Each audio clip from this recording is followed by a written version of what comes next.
పేరు పెట్టి పిలుస్తున్నావు తాతని సంగం తాతని. వసంత అని కూడా అంటున్నావు.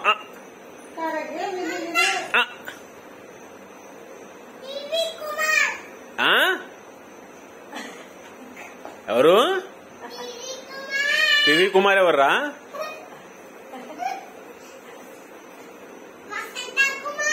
వసంత కుమార్ ఎవర్రా? నిత్య కుమార్ ఎవర్రా? దొంగి కుమారా?